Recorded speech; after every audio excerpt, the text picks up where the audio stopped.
Assalamualaikum warahmatullahi wabarakatuh. Waalaikumsalam warahmatullahi wabarakatuh. Apa kabarnya kalian? Baik. Alhamdulillah Bu, baik. Udah siap pelajaran hari ini? Ya Bu. Alhamdulillah. Udah. Oke.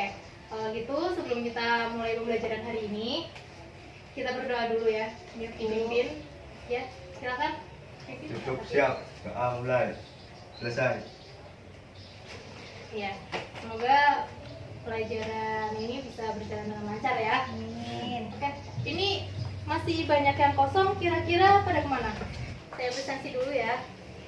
Yang pertama, Anissa Fridesiana. Kayaknya dari tadi pagi nggak masuk Bu. Oh, nggak ada ya? Ya, Ada keterangan? kurang tahu Bu. Nggak ada keterangan, berarti Alfa ya? Ya Bu. Terus Rivonita Belinda, Hadir. Dwi Rizkyani. Mungkin belum masuk juga kali ya Bu. Masuk duluan. Belum masuk ya? Ya udah. Terus Subhanur Hakyarso, Saya. ada. Raflati Wirawan, Nggak tahu Bu, belum ada. kemana? Nggak ada. Nggak ada. Kok pada nggak ada ini? Assalamualaikum Bu, maaf saya telat. Oh iya, sekarang dulu mas. Habis dari mana kamu mas? Kok telat? Habis dari kantin Bu. Bisa di kantin? Iya, Kok baru Bu. masuk? Iya, habis dari kantin yang paling ujung Bu. Jauh banget kan, di sebelah juga ada kantin. Iya Bu, karena di kantin itu gelas gorengannya habis Bu. Tadi aku belinya di kantin yang paling ujung, persediaan gorengannya banyak Bu ternyata. Oh gitu, jadi kamu beli gorengan, terus mana gorengannya? Ini Bu. Mau. Aduh, itu teman-temannya nggak dibeliin sekalian. Enggak Bu. Ya udah, besok jangan diulangin ya. Iya Bu. Ya udah. Terus menurut kamu jadi persediaan gorengan di kantin itu penting ya, Bu? Penting banget Bu. Oke. Mbak Ivo, kira-kira kenapa nih setiap usaha dagang, contohnya seperti kantin, harus selalu punya persediaan? Ya karena suatu usaha dagang seperti kantin itu harus memiliki persediaan untuk bisa dijual Bu. Karena jika tidak ada persediaan untuk dijual, maka tidak ada pembelinya juga Bu. Oke gitu. Terus dampaknya apa Mas Haki kalau nggak ada pembeli di suatu usaha dagang? Kalau nggak ada yang beli ya berarti nggak ada pemasukan. Iya. Oke, betul sekali. Jadi sebuah usaha dagang memang harus selalu memiliki persediaan ya. Memang kalian jawabannya benar semua. Jadi gitu ya, persediaan emang penting bagi suatu usaha dagang gitu. Karena sebuah usaha dagang nggak akan berjalan jika nggak ada persediaannya. Soalnya persediaan dagang itu menjadi aset paling penting. Persediaan itu yang nantinya akan dijual gitu. Jelas ya sampai sini? Jelas Bu. Dan materi ini yang akan kita bahas di pertemuan kali ini. Kita masuk ke materi akuntansi persediaan. Oke, tadi kan kita udah tahu ya judul materi kita hari ini ada akuntansi persediaan.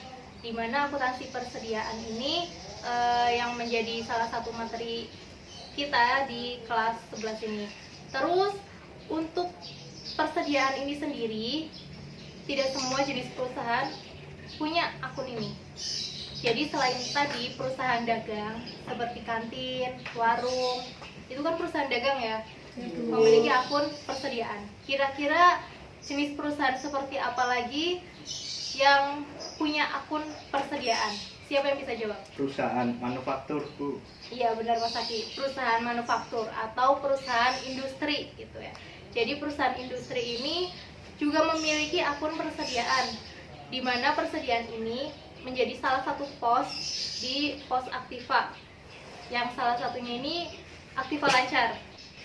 Ya, jadi di aktiva atau di aset kita punya dua jenis aktiva ya, yaitu aktiva lancar dan aktiva tetap. Persediaan ini akan masuk ke dalam pos aktiva lancar ya. Dan posisi persediaan ini juga sangat berpengaruh bagi laporan laba rugi. Jadi posisi paling atas di aktiva lancar itu ada kas, yang kedua ada piutang, yang ketiga ada surat berharga setara kas. Terus yang keempat baru ada persediaan. Jadi persediaan ini berpengaruh bagi jenis perusahaan seperti perusahaan dagang dan perusahaan manufaktur. Jadi untuk perusahaan jasa ini tidak memiliki persediaan dagang gitu, tapi memiliki jenis persediaan yang lain seperti persediaan pembantu. Kenapa seperti persediaan pembantu? Contohnya pelayanan konsultan, tahu ya pelayanan konsultan gitu? Ya, Bu. Kantor konsultan itu mereka menyediakan jasa, layanan jasa ya, tapi mereka juga membutuhkan persediaan pembantu. Untuk apa? Untuk melancarkan mereka dalam melayani jasanya gitu. Persediaan pembantu ini juga sama ya pada umumnya. Jadi ada persediaan kayak kertas dan sebagainya untuk menunjang pekerjaan yang mereka lakukan gitu. Oke anak-anak, untuk materi kali ini kita bagi menjadi beberapa subbab ya. Yang pertama kita ulas tuntas tentang pengertian persediaan. Nah, seperti yang dijelaskan pada PSAK nomor 14 tahun 2007. Terus yang kedua kita bahas tentang jenis perusahaan, seperti apa di dalamnya persediaan itu. Terus yang ketiga kita ulas tuntas juga tentang jenis persediaannya, karena tadi yang seperti saya bilang persediaan ini memiliki beberapa macam gitu ya, karena perusahaan jasa pun memiliki persediaan gitu.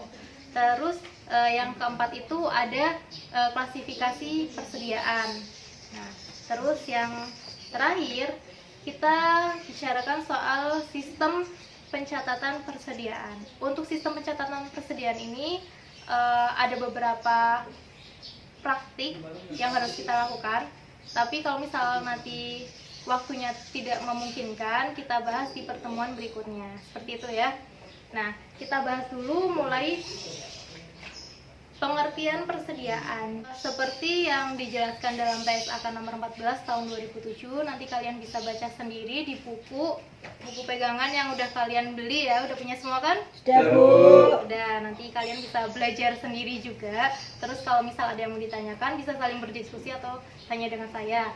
Jadi, persediaan ini sendiri menurut PSAK nomor 14 tahun 2007 itu kan sudah dijelaskan, istilah persediaan dalam akuntansi ditujukan untuk jumlah aktiva. Jadi aktiva berwujud yang memenuhi kriteria. Nah, di dalamnya itu aktiva yang seperti apa? Jadi aktiva ini yang menyatakan seperti tersedia untuk dijual, terus persediaan dalam proses sama persediaan berupa bahan. Jadi ketiganya ini sudah dijelaskan di dalam PSAK nomor 14 tahun 2007. Nah, yang pertama itu ada persediaan tersedia untuk dijual. Jadi dalam kegiatan usaha apapun, seperti usaha dagang, usaha manufaktur, atau usaha jasa sekalipun, perusahaan-perusahaan ini memiliki persediaan. Nah, persediaannya itu macam-macam. Ada persediaan bahan baku dan sebagainya. Nanti kita bahas di klasifikasi persediaan. Nah, jadi intinya akuntansi ini sendiri, persediaan dalam akuntansi ini menjadi salah satu syarat ya perusahaan dagang dan perusahaan manufaktur itu dapat berjalan. Sudah dijelas sampai sini? Ya, paham, Bu. Yang lain gimana, jelas? Oh iya jelas.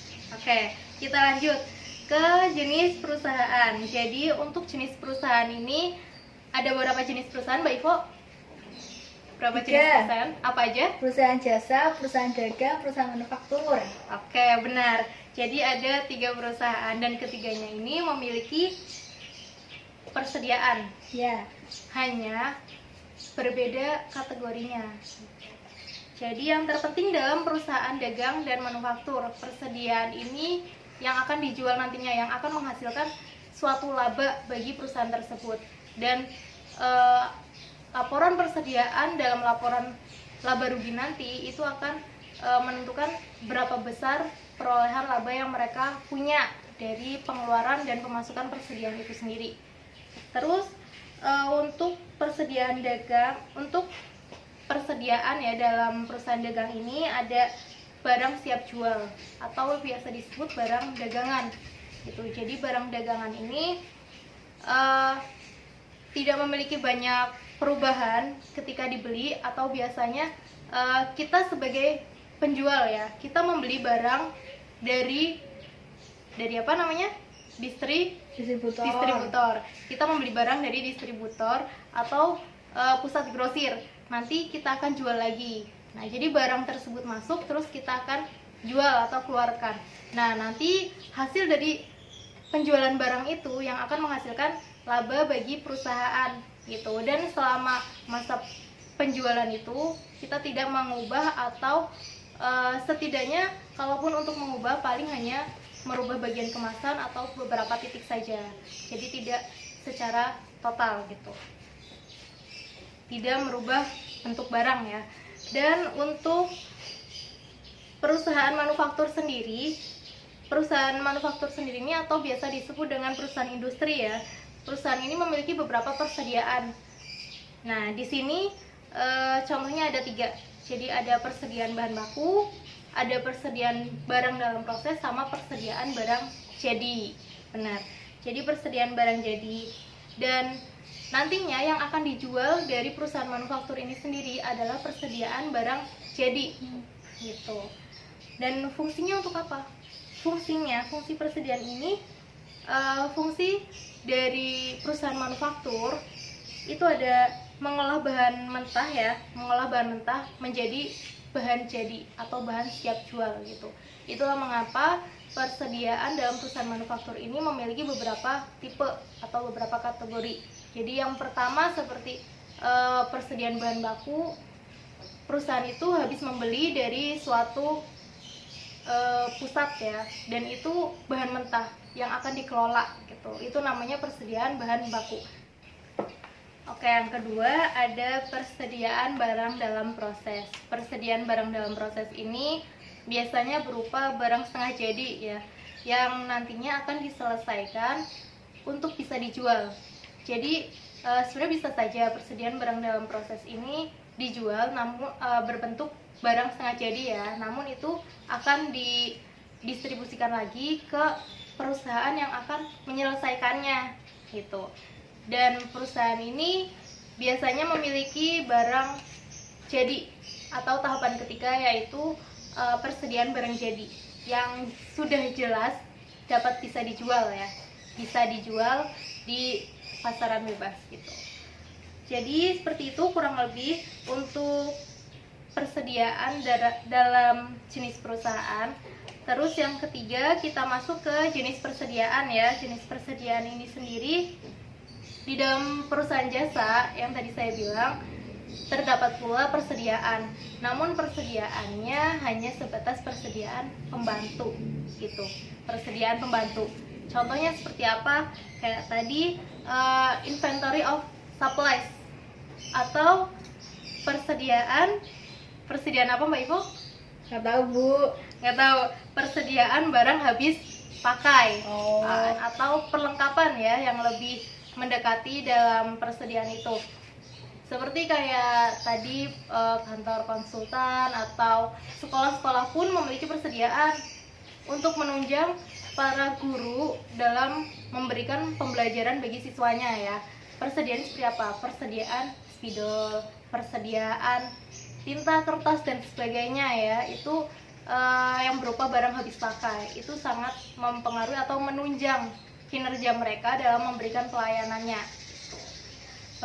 jasa. Dan yang kedua ada persediaan di dalam perusahaan dagang.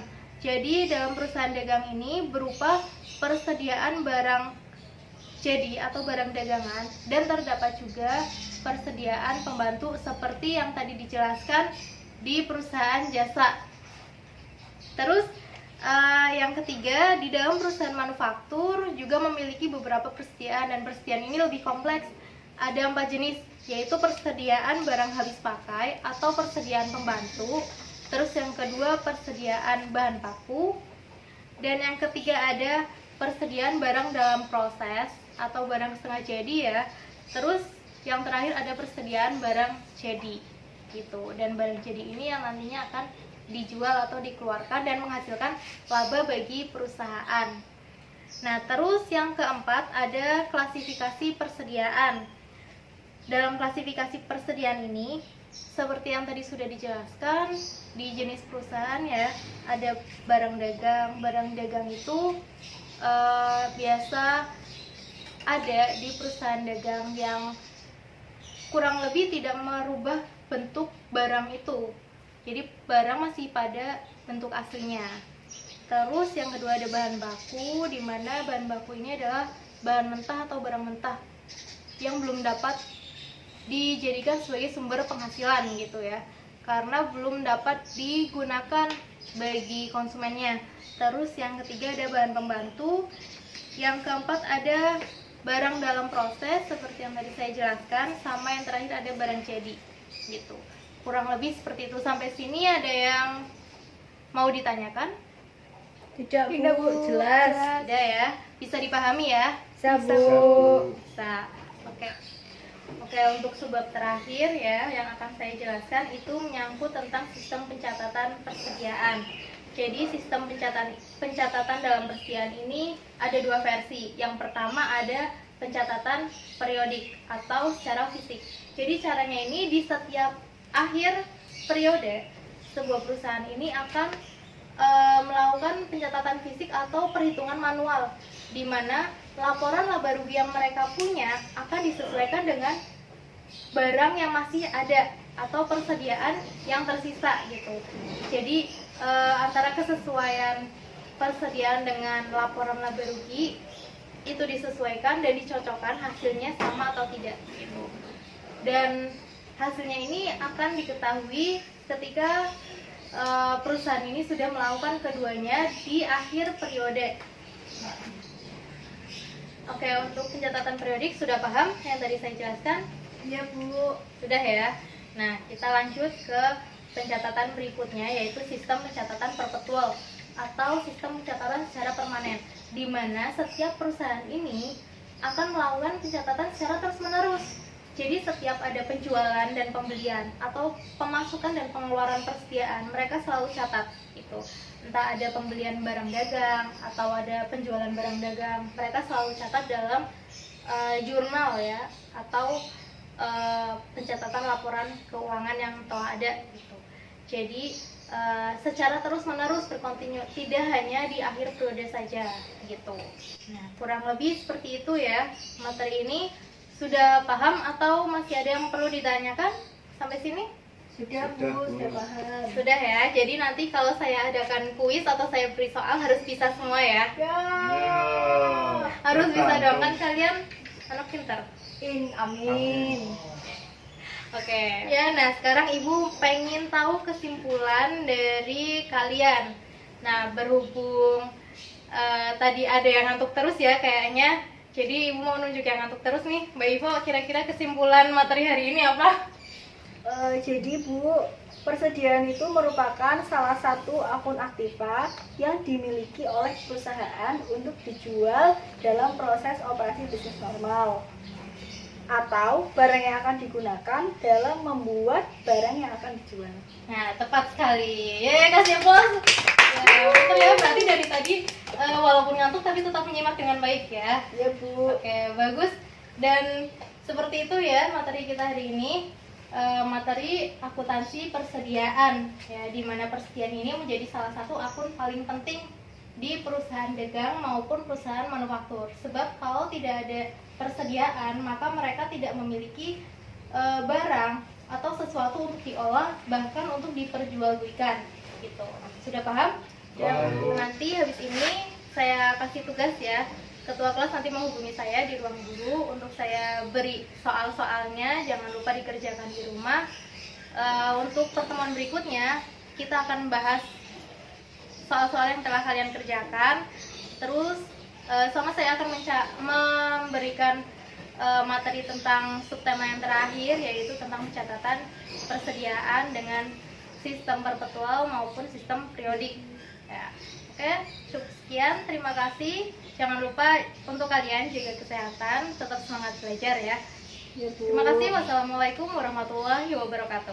Waalaikumsalam warahmatullahi wabarakatuh. Selamat siang anak-anak. Siang, Bu.